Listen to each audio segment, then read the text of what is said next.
Hey everybody, what is up and welcome to, I'm looking at my schedule and I think this is going to be the second announcement this week. And this is less of an announcement and more of just like kind of a discussion. I promised this video a while ago. I don't know if anyone cares, but I do, so I figured I might as well do it. So I'm gonna just talk to you guys about why I don't really upload Pokemon anymore. And it kind of just goes to the fact that it's just not fun for me anymore. I've never been very good at singles, so that's not something that I really care to upload. Maybe, if I get better, that'll be something that I'll do. But VGC just kind of went downhill for me. Way back, I think, last year or so, me and my friends were really into the tournament scene. We went to as many tournaments as we could. We traveled to regionals. We were going to go to Worlds, but we ended up canceling that. And we actually went to Worlds 2 years ago, I believe it was, and that was really awesome. But unfortunately, I got a job that I worked weekends and pretty much weekends only, so I wasn't able to do that really so much anymore. And so that kind of detracted from me liking the game. And it kind of went a little bit further than that. I was getting really frustrated in battles where you get a little hacks out, and a lot of the pros, I don't think pros is really the best descriptor, because it's not really something that you can be professional at, but the guys who are really good and win the major tournaments and all that stuff, they tend to say, luck isn't really that big of a deal. You can still win if you get unlucky, and it's more so how you choose, to utilize the anti-luck or the unlock or whatever, and all that jazz. And you know what, obviously they know the game a lot better than me. I'll give them that, but I really do think that it needs to be balanced. There's a lot of things about it that I really don't agree with, and I really think that if Pokemon really wants to step into the competitive forefront, they need to get rid of a lot of that luck, because a lot of luck in usual competitive games are things that aren't exactly against the player. Like, take League of Legends, for example. It's a game that I know well enough that I think I can compare. That has a big esports scene, right? That's huge. It has teams that actually make a lot of money. They do this professionally. That's their full-time job. It's something that they can do. And there's a little bit of luck in the game. There's skill shots, so luck involved in that is that your opponent isn't as good as the skill shots as you are, so you can dodge it. But the real only luck that I can think of is crit chance, and that's something that's also involved in Pokemon. But the thing about League of Legends is that you have to build for it. You have to spend in-game currency to get it. It takes time to build up towards a reasonable degree of crit chance, and there are even some champions, like, if this might even go over your head, it doesn't really matter. It's still, there's like champions like Yasuo, who you build 2 items of crit chance and he crits 100% of the time, so it's not even luck anymore. So the crit chance thing, it's rare, and when I say rare, I mean, like, it pops up in every game because there's at least one champion in a 5-man team that's always building crit. But it's less of the Pokemon crit, where that's just completely random. In League, you sort of influence it yourself. Obviously, you can't influence like a 20% chance to happen every single time, and if you hit 5 hits in a row, and 5 hits in a row in League crit, that's really lucky. But you couldn't get that chance unless you personally influence that crit. So you can either build items, you can build runes, which are pre-game items that you attach to. It's really weird, whatever, it doesn't matter. But it's all influence. Players influence that luck, and in Pokemon there really is no influence.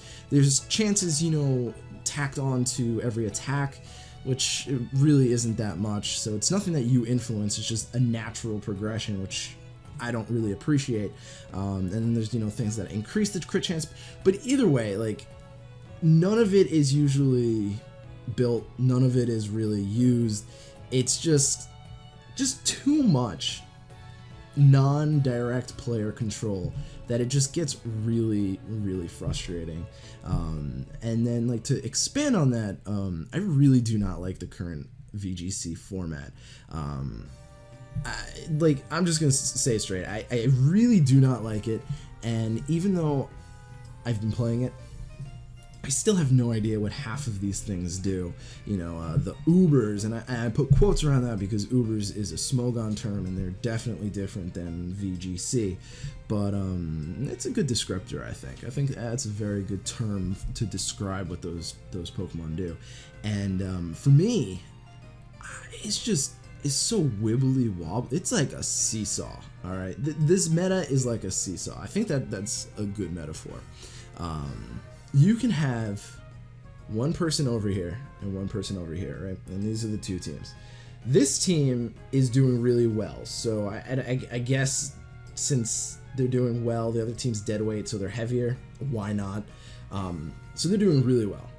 There's really no way for this guy, the one who's losing, to beat this guy, because the Ubers are really strong, and you can't switch into them. There's pretty much nothing that can switch into anything in this format.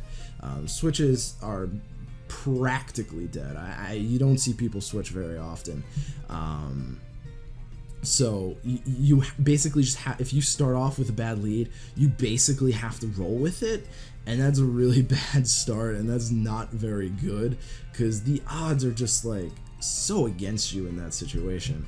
And by the way, I'm going without a script, so I have no idea where my thought process is going. We're probably gonna hit a lot of tangents. I'm trying to keep this under 10 minutes, so we're about 6:40 right now, so we'll do this.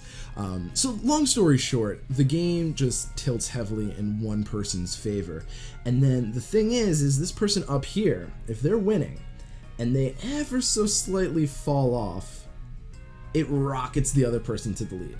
And I don't like that. It feels very not fun. I don't know what half of these Pokemon do, right? I've never had to learn them. It's never been a part of my repertoire. It never had to be. So I'm not complaining that I have to learn new Pokemon. That happens with every generation. So it's not too big of a deal. What I don't like is that even though I have no idea what I'm doing, I still win. I feel like VGC has become click this button, win this game. With Groudon, you really only need one move or two moves. You need Precipice Blades and insert fire move here. And all you have to do is just spam one of those two moves and you'll win. You really don't have to put much thought into it. Like, obviously, you're not going to go for Eruption against the Groudon. You're going to go for the Precipice Blades. But either way, for me, it feels like you just click one button the entire game and win. Now, obviously, that's, I guess, hyperbole. I think that works. Over-exaggeration. But it feels like that. It feels like the games are so tilted and unbalanced that if you have the perfect lead, you're pretty much guaranteed that win unless, say, you miss a move, or you get crit, or you make a slight mistake by accidentally targeting the wrong Pokemon, which I feel like this game has become very the opposite of punishable. I guess punishable is the right word, because if you make a slight mistake, you're done. Game's over. You lost that round. There's really no coming back. There's no comebacks. There's nothing like that. Like in previous versions, I could be down 4-1 and still outplay my opponent with a Ferrothorn and win. That was possible. Now, not so much. You really can't do anything. The legendaries, for pretty much the entire format and all the Pokemon, all the legendaries will basically 1, 2, or 3 shot your Pokemon. So there's no surviving in this game. It's, I guess, eat or be eaten. I guess that's the best thing. So those are the reasons why. I mean, obviously, this is not a discussion on what they can do to be better or what they can do. I will keep bringing Sun and Moon information and news to you guys. I'm not gonna flood you guys. I abhor, I hate all of the news videos. It's just like, oh, there's a rumor here. Let's spend 5 minutes discussing it. There's no point in that. I'll bring you all the confirmed stuff. I'll bring you all that stuff, and I'll give you a quick, this is what that's about, and then I'll give you my theories on, you know, where they can go with that. If you want any indication of how it's going to be, just check out the Sun and Moon reveal video that I did. I showed you the trailer. I discussed the trailer with you guys. I discussed where I think the region would be, discussed the possibilities of new Pokemon and stuff like that. So that's what you're going to look forward to. I'm sure we'll do a playthrough of the game once it comes out. I'm not going to rush it. You know, I am 90%, I'm 100% sure you guys will be seeing like 100 videos the day it releases. Everyone's going to be uploading. I'm going to take my time. They never release games on the day that I record, so it's probably going to be like another like 6 days until I actually get a video up, but that's just something to remember. But yeah, so I really appreciate the listen. I'll do Pokemon battles every once in a while. We might try some singles battles, see how that goes. My league is basically dead, so you're not going to be seeing any of those videos. And yeah, the league probably won't start up again until Sun and Moon come out or they change VGC. We're like the only VGC league, but no one seems to care anyway, so I don't really care anyway. But yeah, so thank you guys so much for watching. I really do appreciate it. Let me know what you think down in the comments below, and I hope to catch you guys in the next video. Peace.